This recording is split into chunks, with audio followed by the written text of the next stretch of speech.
I expect that out of Broom. Look, when you're pushing 37 years old, you should be scoring around 20 points per game. Denver Jones, 20 points. He caught fire. What Chad Baker, what's his name? Chad Bacon Lasagna have? Yeah. Oh, for Tree. 6 points. Not his best. Woo! Ladies and gentlemen, boys and girls, hope all of you having a great night. Hope all of you having a great start to your weekend. If not, hope this video can make it a little bit better. Man, oh man, the games just got done wrapping up. And what a way to cap off the night. We got to clap it up. Clap it up to all the teams in that final game. Houston with the game winner on the inbounds plays. I got a lot to say about that game. That was a brilliant inbounds play. Yeah, Purdue kind of crumbled like a cookie there. You probably don't want to leave the inbound man, but they also didn't think he was going to have enough time to get a shot off, more than likely with 2 seconds. I digress. That is the final game of the night. We'll talk about that in just a second. These games just got done wrapping up. By the way, I am hoping I can stay up and upload this video around like 2-ish, 3 a.m. It's going to take a while to render on their computer, so if you don't see it till the morning, that means your boy Matt fell asleep. Because I am pretty tired and I got to be up super early. That's besides the point. Today, oh, wait. Let me show you my bracket. You see this? You see it, 88.4%, my apologies. This is my second chance bracket. We have our bracket group. It should be right here. Yeah, MattBeGreat's second chance bracket group. If you want to join it, feel free to do so. It should be 100%, but Arkansas sold me. Arkansas was the better team than Texas Tech. Should have won it. If you watch the game, you know it. Arkansas, they let that one slip away. Up by 13 with 4 minutes to go. Why am I upset? I don't care about Arkansas. I'm not affiliated with them. It's just I hate to see a team that should have won the game outplayed a team. Like, it wasn't even close. They outplayed Texas Tech from start to finish, and they blew it. I saw some fans saying, I know this game happened last night. I'm not going to talk about it too much. I saw some fans even today talking about, yeah, the refs kind of screwed Arkansas at the end. They weren't calling any fouls on the rebounds. And what about that jump ball? It's 72-66. Janai Davis, he gets a jump, or he gets a rebound. And as soon as I'm drawing a blank, oh yeah, Texas State defender touches the ball, boom, just like that, quick whistle, jump ball. I can't stand it. That's one of my biggest pet peeves in basketball. When as soon as the opposing team touches the ball, they call it a jump ball. No, a jump ball should only be when guys are tussling with it for like 3, 4, 5 seconds, not immediately. It doesn't matter. It's in the past. We are here to talk about the Elite Eight. The day 2 games of the Sweet 16 are over, and I got all these picks right outside the Arkansas one. In my second chance bracket, let me show you the original bracket. Not bad. Now, if you were keeping up with the videos we were making every day where I was showing you my bracket, how we're doing, this is at all-time high. After day 1, I believe my percentage was like 30%. Look where we're at now, 74. Not bad. And I got 6 out of the Elite 8 teams right. I predicted this perfectly.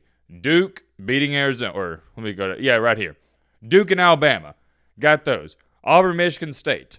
Got those. That was fantastic. Now, my Midwest and West region, not very good because I did have Clemson making it to, where are we? Oh, yeah, right here. I did have Clemson not just making it to my Elite 8, but my Final 4, which is going to go down as the worst picks in MattBeGreat history. I got the Florida right, but Texas Tech, I got that one wrong. I believe, yeah. I had the Johnnies making it to that one, and I got the Houston one right, but I had Clemson right. Wait. I'm kind of my pick. Oh, yeah. So I had. Oh, okay. I see what I did. So I had Clemson beating McNeese, then beating Purdue, then beating Houston. Yeah, I had Clemson versus Tennessee. Got the Tennessee one right. So my original bracket, 6 out of 8 teams. Not bad. Where am I at in the group? What's my ranking? 1,000th place. Who's leading our bracket group? Let's check that out. We ain't looked at it in a minute. We got 2,500 members. Shout out to you guys. 1,100. Our leader is... Bro, are you serious? This guy's in second place. I can't even read that. Okay, man. Matt getting crossed up. Matt be finishing fast. All right, I shouldn't even have read that one. This is a family-friendly channel. Y'all know this. My 3. Shout out to My 3, leading our bracket group 99.9%, 910 points. The guy in second place, there's a couple, have 880 points. Shout out to I Tried. Not reading that name off. That is crazy. May have to blur that out. Better than you. Yeah, a bunch of Florida brackets. So a lot of people think Florida's going to win, including myself. Let's go back to our original bracket. And actually, let's go to our second chance bracket. Only pick I missed is Arkansas. Like I said, they should have won that game. I've been trying to tell you guys this. Alabama, matchup nightmare for BYU. I saw a great comment. I wish I could find it. I'd love to pop it up on the screen. But somebody said, you know who you are, shout out to you. BYU playing the type of play style they did against Alabama, playing Alabama-style basketball, was the equivalent of inviting Usain Bolt to a track meet. That is one of the best analogies I've ever heard. I love that. Shout out to you. Tonight, though, we had Houston versus Purdue, as you can see right here. We had Kentucky the Wildcats versus the Tennessee Volunteers. What about the Volunteers? Is this a year for them? I don't know. I guess I have to wait and see. Going up to the South region, we had the Auburn Tigers versus the Michigan Wolverines. Can't wait to talk about that game. In our first game of the night, to kick it off, we had Ole Miss and Michigan State. Let's clap it up to all these teams for making it this far. Ole Miss, I'd say that's a pretty good season. Let me know if we have some Ole Miss basketball fans. I haven't seen too many in the comment section. Michigan, I thought they had a good season. Can't be too disappointed. You lost to one of the best teams in the nation. Going back down to the Midwest, Purdue, thought it was a good year. Nothing wrong with losing to Houston. And Kentucky, it was your first year at Mark Pope, injury bug, and you just wasn't that good of a team. Kentucky was good, but they weren't really good. There's levels to it. We'll start out with our first game. Oh, yeah, by the way, I know this is kind of, well, it's not off topic since we're talking about March Madness. This is what my ideal Friday night looks like. For those of you who don't know, get a little personal with y'all, though y'all already know a ton about me. I'm not a partier. I don't go out to drink. I don't do any of that. I'm a simple man.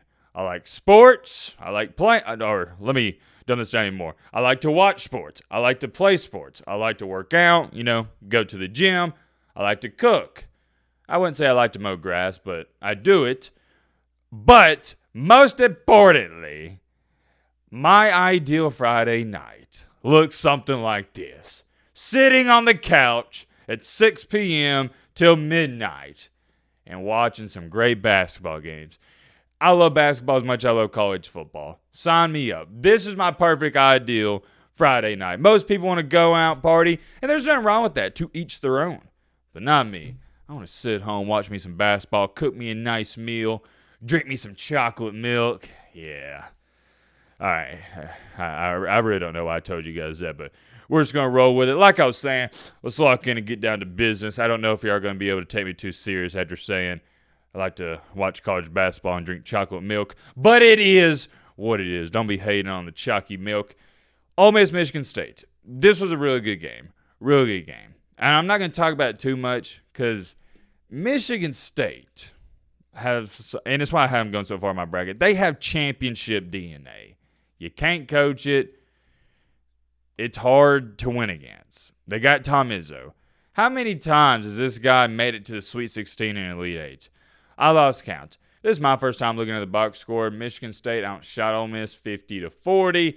3-point percentage, they had the edge there. 10 turnovers to 8. It was a good ball game. And I just think you had two really good teams going at it. But I'm not going to act like I'm shocked by this because I'm not. I want to see how many points. What Purdue? I know Purdue had like 20, didn't he? Yeah, right here. He had 24 points. I don't know if you guys can see it because it's going to be super small on the screen recording. Outside of that, Ole Miss, they didn't get too much production.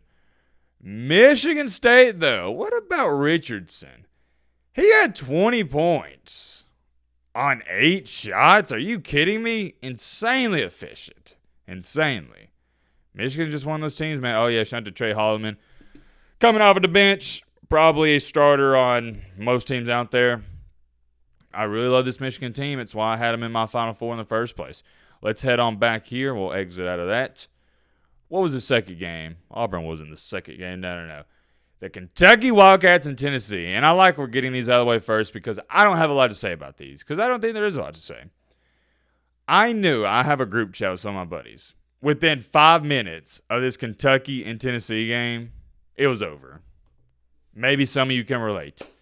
You could tell within 5 minutes, and very rarely does that happen in a Sweet 16 matchup, that Tennessee's just much better than Kentucky. It was clear and evident to me. It's why I picked Tennessee to win this game. Kentucky, do they have talent? Yes. But they have, I don't want to say terrible chemistry, but it's not very good. Whereas Tennessee's chemistry is off the charts. They always know when somebody's going to do a backdoor cut. So they've been playing since they were 5 years old, but in reality they haven't. Kentucky, and the reason they struggle with chemistry is because the injury bug. That has been their biggest problem this year. They're not good at defense, and they can't stay healthy. There's not a lot to say about this game. I'd love to talk about it, but Tennessee got up by 10 to 15 points to start the game, and they never looked back. The game was never in doubt. It was never in jeopardy.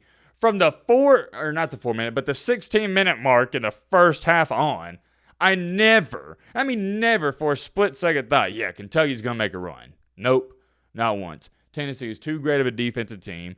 Kentucky, yeah, not so much. Tennessee is really good. I would say this team is better than last year's team. I know that's strange because last year they had Dalton Connect, but it didn't feel like they were just, I guess you'd say, gelled together. Shout out to Tennessee getting the win there. We only had 2 other games to talk about. This may not be a long video, guys. It might not be. Who was it? Yeah, Auburn and Michigan.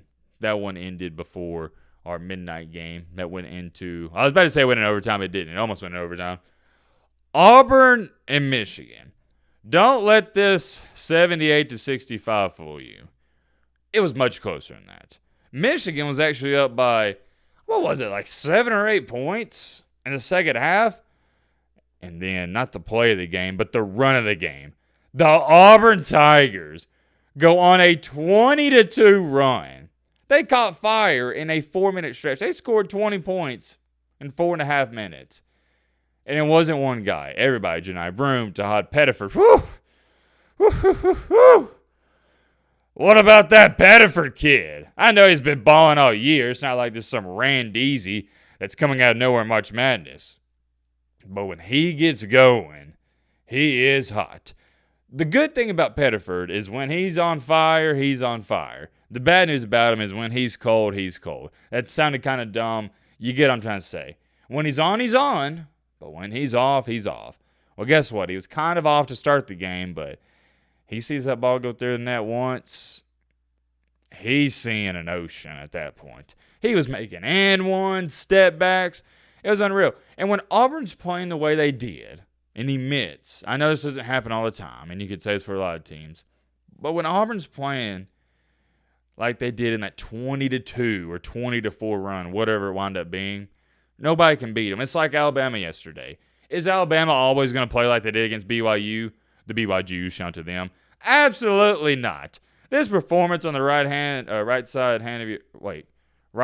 side of your screen. There we go, Matt. Learn how to talk. Sorry. That's a anomaly. Alabama is probably never, ever going to hit 25 threes. Not just in a March Madness game, but another game in the program history. My point is, Auburn's not always going to play like they did in that run. Alabama's not always going to play this great. But if they do, this is an if, they can beat anybody. Nobody's beating Auburn when they're playing to their best abilities. Maybe the same can be said for Alabama. Don't know. I'm not all too sold on Alabama because their lows are really low. Although their highs are high, the lows are kind of low. We're not here to talk about Bama. Getting back on track, we're at Auburn. That was a good team win. I didn't feel like they had their best stuff. Michigan, and this is part of it, you don't have your best stuff because you're playing great teams and they're taking away your best stuff, ironically enough, right? That's how it works. Michigan, and it's why I love them, what have I said on them time after time after time? They have 2 7-footers. One of them plays like a point guard. The Wolf guy, why am I drawing a blank? What is his first name? Danny Wolf, right? I'm not making that up, am I? Yeah, Danny Wolf. I don't know why. Yeah, 9 for 18. Dang, I didn't even feel like he played that good. He had some turnovers. Yeah, 4 turnovers. Michigan had a turnover problem. 15 turnovers. Whew. How many did Auburn have? They had 15 too. Yeah, real sloppy game. Real sloppy. Not good from both teams. 15 turnovers apiece. That's not what you like to see as a head coach. Michigan couldn't take care of the ball. 35%. You're not going to win many games when you're shooting 35. We'll round it up. 36% from the field. Auburn, 20. We'll round that up. 29%, 30%, 15. I can't get over that. Yikes. Not good. And I think what lost this game for Michigan. Wait, let's see how many points Pettiford had. I'm curious. Didn't he have like 20? Where's he at off the bench? Yeah, 20 points on the dot. Cool. Shout out to Matt. Caught fire at the end. Janai Broom, 22. 9 for 21. I expect that out of Broom. Look, when you're pushing 37 years old, you should be scoring around 20 points per game. Denver Jones, 20 points. He caught fire. What Chad Baker, what's his name? Chad Bacon Lasagna have? Ew. Oh, for Tree. 6 points. Not his best, but he normally plays pretty good. Auburn shot good from the free throw line. This is what you like to see if you're a head coach. You didn't have your best stuff, and you won the game. Shout out to Auburn. There's not much more. I'm trying to think. What more should I touch on there? Yeah, Michigan, good year. All in all, though, and here's the last thing I'm going to say. Oh, this is where I was going with that. Michigan, when they were up by 5, 7 points, and Auburn was starting to make that run, they got away from their identity. They started jacking up shots, and they had these turnovers when they should just continue to throw the ball in the post. I don't know why. When you need a bucket and you got 2 7-footers, just throw it in the post.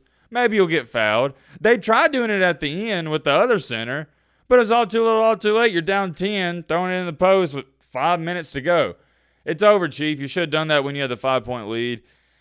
I would be kind of disappointed if I'm a Michigan fan just due to the fact you kind of squandered the game away, but Auburn did take the bull by the horns. I think you got to give all the credit in the world to them. And last but not least, where are we at? Down here. Oh, yeah. Man, what a game this was. We'll clap it up. The Houston Cougars versus Purdue. I thought this game was over. Not going to hold you. Keeping it a Fortnite V-Buck. Houston, I can't remember the minute mark, but they got up by about like 7 or 8 points. Purdue, they weren't ice cold. They weren't hitting their shots. And we'll say I think there was about 4 to 5 minutes to go. Houston got up. It was nearly a double-digit lead. But Purdue just hanging around, hits a couple threes, and next thing you know, it's 60-57. Braden Smith's got the ball. Shot clock's running down. I'm like, man, you got to do something. Kicks it out to the corner, and bang! Tie ball game. Houston decides to hold for the final shot. They milk the clock. Oh, what about this? Uzan just shoves wasn't it Braden Smith he pushed off of? How does that not get called? I'm all for letting them play on the final shot or the final play, but that was a clear push off. I'm not too mad about it. Let me know in the comment section. We'll leave it up to you guys. How do you feel about it? I think it's a push off. I think it should have been called. I digress. Purdue, I knew it was going to cost them. They can't secure the rebound. It hit a couple of their guys' hands. They don't secure it. There's 2.2 seconds. Coach, what is his name? Why am I drawing a blank? It's late. I'm tired. I'm drawing a blank on Houston's coach's name. Gosh, one of the greatest coaches in the game. I feel bad for forgetting. He draws up an outstanding play. Outstanding. Executed to perfection. Shout out to the players for executing. Inbounder throws it in. Braden Smith, who had the inbounder, was guarding somebody, or he went to help on a screen. It's not really Braden Smith's fault. Kind of is. He was helping out because if he didn't help out, that other guy was going to be open. It resulted in the guy kicking it back to Uzan, and it was a wide open layup, and it's GG's from there. Purdue, they didn't even have a fighter's chance with 0.9 seconds. You got to throw the ball. Yeah, it was over. Congratulations to Houston. But shout out to Purdue because I thought that game was over. I also feel like they had no business even competing with Houston because Houston is the much better team.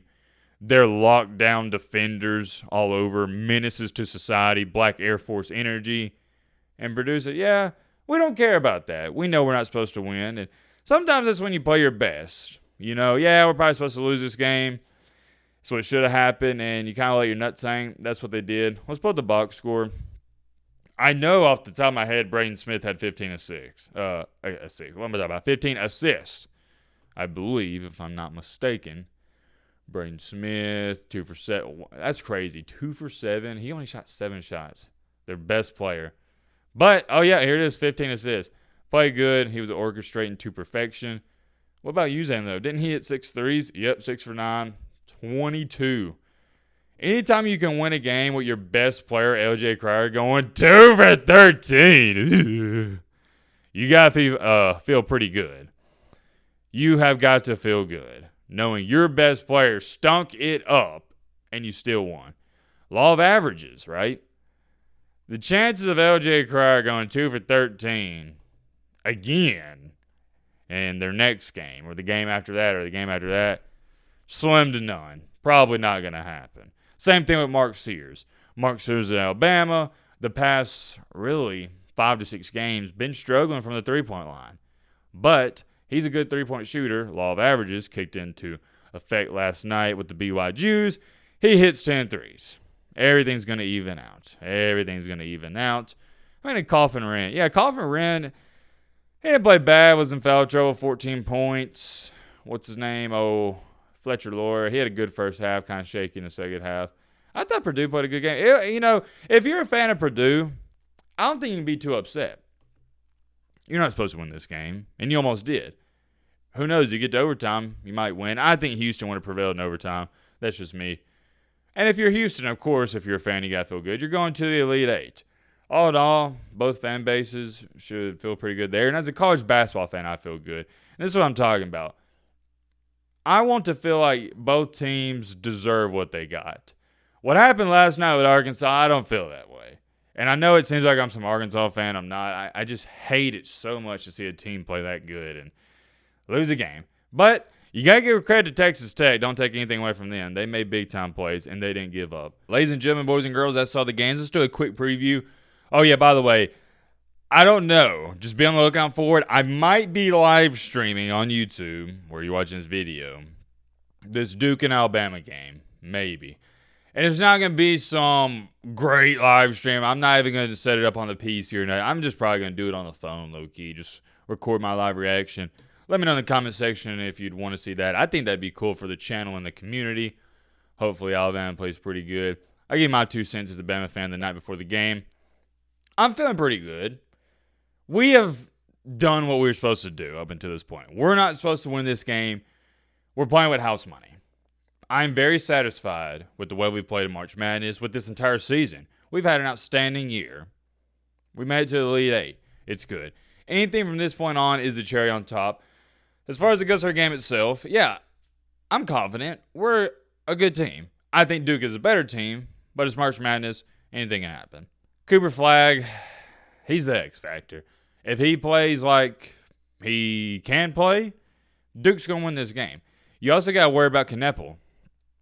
I believe that's how you say his name. Kneppel, right? Yeah, that's how you say it. You got to worry about him. Him and Flagg are like Michael Jordan and Scottie Pippen, the Dollar General version, or Batman and Robin, whatever dynamic duo you want to throw in there. They're great together, work well, got good chemistry. Also, Isaiah Evans, the three-point shooter. They got size. I hate teams. If I'm a fan, I hate playing teams with size. You can't coach it. It's why Michigan, I love them. It's why I like Alabama. It's why I like Auburn. It's why I like Tennessee. It's why I love Florida. They got size. Florida didn't even play good against Maryland and won by 16. Why? Because of size and athletic ability. You can't coach it. Basketball is one of the most unfair sports out there. It is. Because if you're tall, I don't want to get on some major rant with that. It's not as skill-based as it is with football, baseball, other sports like that. Because it doesn't matter how tall you are in baseball. It doesn't amount to a hill of beans. But in basketball, yeah, give me the 6'7" point guard over the 5'8" point guard every single day of the week. Even if the 6'7" point guard isn't as talented as a 5'8" guard, the 6'7" guard is going to have a better career. And if you play basketball, you know I'm right. Not fair, but guess what? Life isn't fair. Feeling pretty good on that one. Houston, let's go down to this one because they do play tomorrow. Florida and Texas Tech. Give me Florida by, I'll take Florida by 16 or 17 or 18. I don't think it's going to be too close. Just too tall, too much for Texas Tech. You got Tech coming off the emotional win. I don't think they're going to be ready for the Gators. Quick little preview for Houston and Tennessee. My original pick was Houston over Tennessee. I'm going to stick with that. Not very confident. I like Tennessee. I think they've played better than I thought they were going to play in the NCAA tournament. It's not like they're just skimming by teams. They're beating them soundly, which I did not expect. Chaz Lanier is due for a breakout game, but he also struggles against teams that face guard him and lock him down. I think Houston's going to give Tennessee problems. But guess what? Tennessee's also going to give Houston problems. I think that's going to be a great matchup. That one's a coin flip for me. Since I did pick Houston, I'll roll with them for now. Auburn and Michigan State, I did pick Auburn. I'm going to roll with that. Auburn's just too talented. I love Michigan State. Auburn's just they have so many weapons. So many. And I think they're clicking at the right time. I think they're starting to get that mojo back, the swagger back, whatever you want to call it. They lost it in the season, but now with this win over Michigan and that 20-2 run, it's coming back. Many more things I could say. I need to hurry up and get this video edited and uploaded. Let me know your thoughts down below.